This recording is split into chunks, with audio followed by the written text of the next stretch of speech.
21 for trying to register voters. Yes, you heard me, during the Georgia runoff election, they tried to set the dogs on us when they brought, 25 police cars to stop us in one city. This man stood up and said, no. And we kept going. We doubled the turnout in the state. In one county, we tripled the turnout in another. We do what we gotta do because it is important that African-American voices, African-American votes are counted. So this tour is the beginning of correcting one of the greatest problems we got in our nation. And that is, in some polling, 49% of African Americans have said in their cities in the last month that they have no idea there's a November 8th election. We are here to say, as long as we can roll our buses, as long as we have the spirit of John Lewis, that we're going to make sure people know you got to vote. November 8th, vote.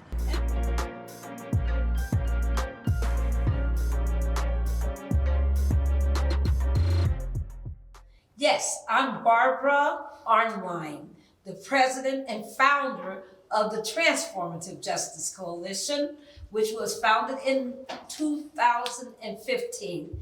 It is our pleasure to work on behalf of African American communities all over this nation, and we fight for international human rights by engaging in grassroots action. And we believe and we live for the actualization of democracy and for racial justice. Yes, beautiful. And hello, I'm Darrell Jones, and I'm the co-leader of the Transformative Justice Coalition, as well as the chair of the board of the Transformative Justice Coalition. And as my co-leader Barbara had said, we're an organization. There are a lot of organizations that get out and they'll give you the 10,000 feet in the air outlook of what needs to be done. But the Transformative Justice Coalition, what we do, we're in the streets. We're down with the folk. Where the action is happening, that's where we are. When you hear about a protest going on, we're probably in the middle of it. We're there working, pushing for people to be able to have that right to vote. We don't tell people how to vote, but we believe that in the Black and brown communities, that if we can inform them and get them out to the polls, that they will vote in a way that is in the best interest of our community. That's what this is about. That's why we're going from Minneapolis all the way down to Jacksonville, Florida, being certain that we hit every Black community that we can. But we don't just go to Black communities, because let's get this clear. Our focus is in the Black communities that have the lowest performing rates in elections. The concept is to get to those low performing communities and get them to the polls, get them excited about election season and the rights that they have, the power that's in their fingers, and get them to the polls to vote. And Darrell, following up on that, let's point out something that people don't know. In some African American communities, polling has been done, and less than 49% knew that there's an election on November 8th. The awareness that we have a midterm election that they can vote in is just not as popularly known as you would think. And that's why we're out here, because we want to make sure that if people don't vote, it's a matter of their choice, but not from being ignored, neglected, and suppressed, and not engaged in knowing that they have the right to vote. And let's be clear, when we're talking about voting, we're not just talking about voting for a president, voting for a member of the U.S. Senate. We're talking about going all the way down the ballot, because things that address and most people come into contact with, it may be your local judge that's up for re-election. It may be your state prosecutor that's up for election. It may be someone, if you're in an area that has an elected board of education, someone who's on the board making decisions about what books should be permitted in schools to be able to be read and absorbed by the students. That's what that's what the power of this voting is all about, and what our movement is all about in terms of getting Black and brown people to the polls to express their voice, their vote, their decision about the direction that our community should be moving. when we do our job, when we are kind enough, bold enough, courageous enough, committed enough to vote, we change America. Black voters are the reason why you have the current political landscape in America. The Senate wouldn't look the way it does. The House wouldn't look the way it does. The federal administration, the president, the executive branch, none of that would look the way it does, except for the fact that black voters, especially young black voters, turned out in force in 2020. And that's very accurate, with regards to the young black voters. One of the most recent polls has indicated that the votes that are most likely not to be cast this time through is through fear, through frustration that exists through black millennials. That the black millennial vote, they don't believe is going to come out during this midterm election in numbers. It's the same thing, though, they said in 2020. And we were down in Georgia during the runoff elections. And they said that young voters were not going to come out. Black voters were not going to come out. And there were record numbers that came out. We did the same thing we're doing now. We had votercades going all over the state of Georgia. We did over, 25 different votercades throughout the entire state of Georgia during the runoff elections, and over 200 during that period of elections in general. So, when we hear them say that there's a hurdle that's now put in place, that they put in these, making it more difficult for you to be able to get to the poll, that doesn't mean that we're not coming. What it means is we're going to jump higher to get over those hurdles. Right. And then once we're over those hurdles, we're going to be certain to try to get elected officials that are in place to lower and remove those hurdles so that the vote is open to everybody, and everybody should be encouraged and invited to come out and vote. And that's what this is all about. One other piece that we're hitting on that's a national piece that I always lift up, because it's something that you're not going to hear elected officials talking about. And that is this. One of the most suppressed votes in the United States is the vote of people that were formerly incarcerated because of felonies, or formerly convicted because of felonies. They're not advised generally when their right to vote is restored. And so they think that, many Americans think, I've been convicted, if you've been convicted of a felony, you've lost your right to vote forever. That's not true. That's not accurate. So part of what we do is that we generally have a session that's along with all of our celebration villages to inform people, whether you're a first-time voter or if you're a returning citizen, of your right to vote when your right to vote is restored. And that's huge. We estimate that there are about 18 million Americans that have the right to vote, but do not exercise that right because they don't believe they have the right to vote because they were formerly convicted of a felony. That's one of the untapped resources that has got to be let loose. They've got to know the power that is within themselves. And Barbara hears me say this all the time, that the worst day for a formerly convicted felon in their life is any election day. Why? Because they believe that they're being reminded that they're not full citizens, that on that day they know that they don't have the right to vote. So that's one of the issues, one of the major issues that we address throughout this tour, is letting those that were formerly convicted of felonies, let them know when their rights to vote is restored, and that there's a possibility that it can be restored. And I know Barbara loves to talk about the Freedom to Vote Act as it applies to. Yes. Well, one of the things we've been working for is for new federal voting rights legislation. We won't stop. That's why we want people to vote, because we know when people vote that they're going to vote for the right people, that they're going to vote for a government that's going to make sure voting rights are protected, that they're going to fulfill the dream of John Lewis. And John Lewis, if he were here with us today, would say, everybody get out and vote, get into good trouble, necessary trouble, vote. So one of the things that they did is they started shuttering those polling places that created these long lines. One of those barriers that you heard me speak of earlier. This is a barrier. Let's slow them down. Let's make it more difficult. Well, what they didn't anticipate was that the resiliency of black and brown voters. You give us a long line, and you tell us we're going to be in this line for an hour and a half. We'll give you some music, some pizza, and we'll have a line dance, and we'll have a poll party where they're waiting, and enjoy and celebrate. We're doing today. Like we're doing today. Celebrate the community of voting. And that's what this is about. It's about taking this across this country to celebrate the right to vote, to celebrate the season of voting, and that this is what we can do in our communities and what we should be doing for our communities and for our futures. Beautiful. And as we are talking about celebrating and having a party, we're going to add one more member to the party. Is Miss Kimberlé here?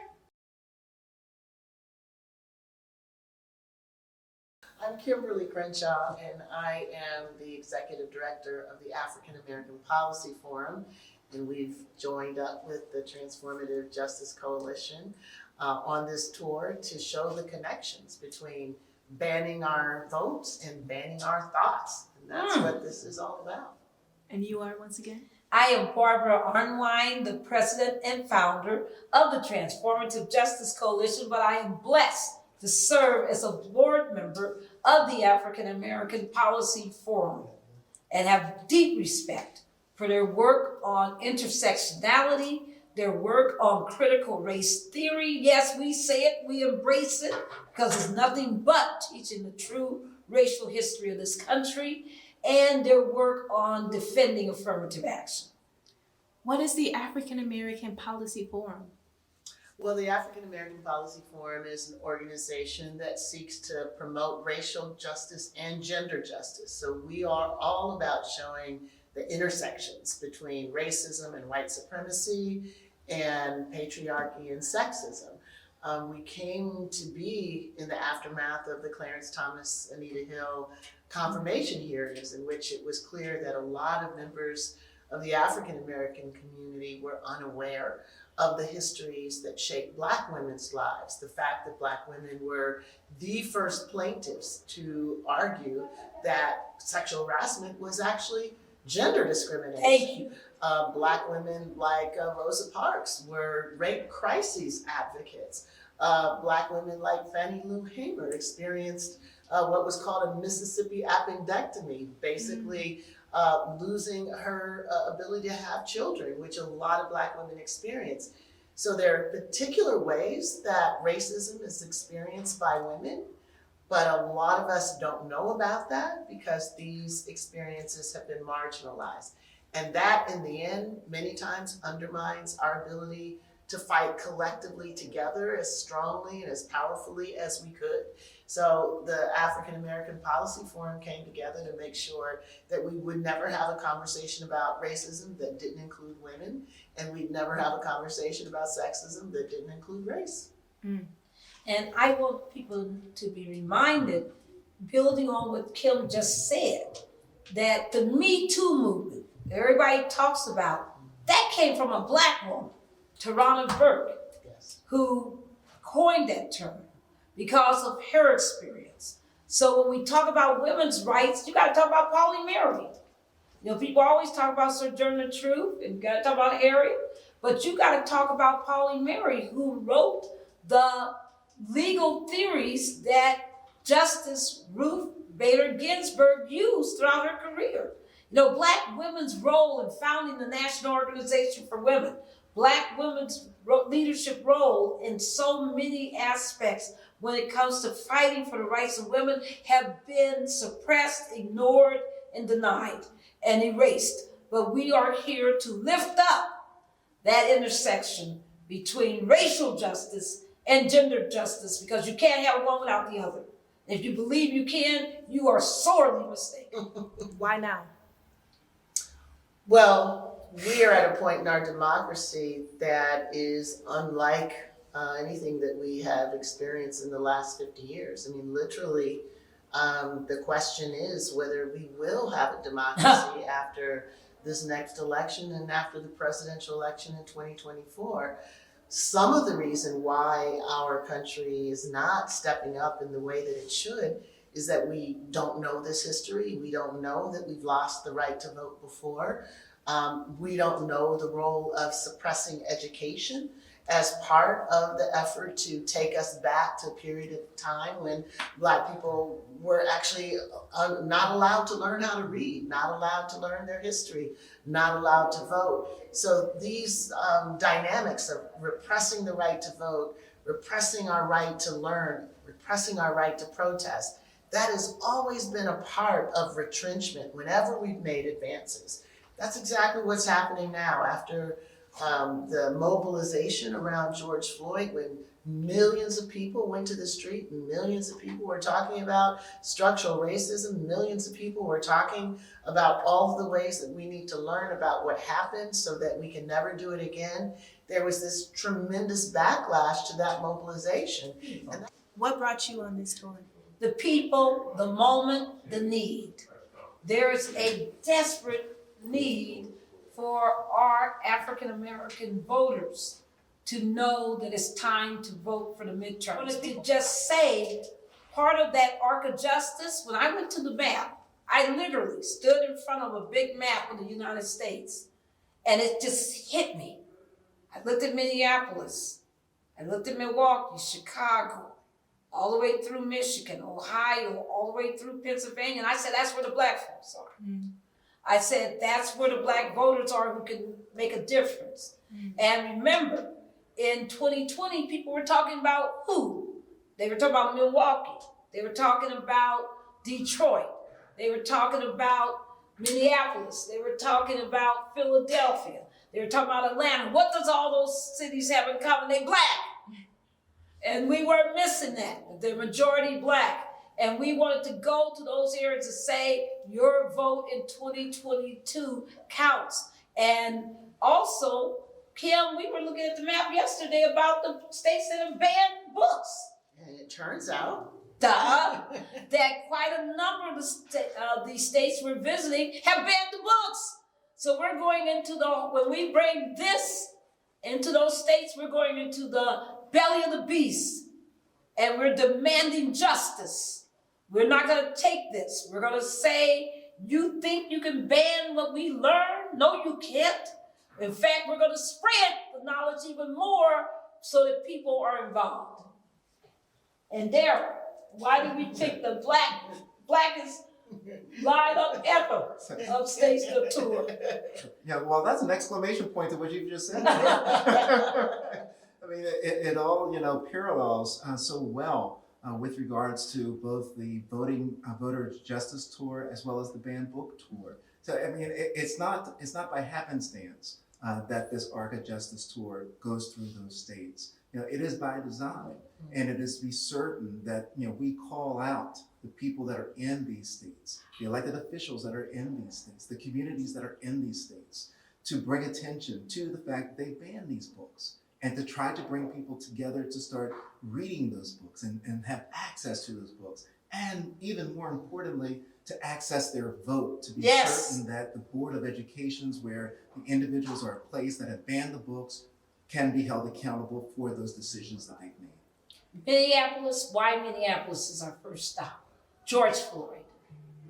We want people to know, when we think about Philando Castile, we think about Minneapolis, St. Paul, that it's in our hearts, it's in our blood, that the George Floyd, Black Lives Matters movement is still burning in our hearts. And we believe that if people voted, use their vote to hold government accountable, police forces accountable, district attorneys accountable, sheriffs accountable, clerks of court accountable, if they did that voting, that's when we win. You don't win just by saying Black Lives Matter. You win by voting for Black Lives Matters.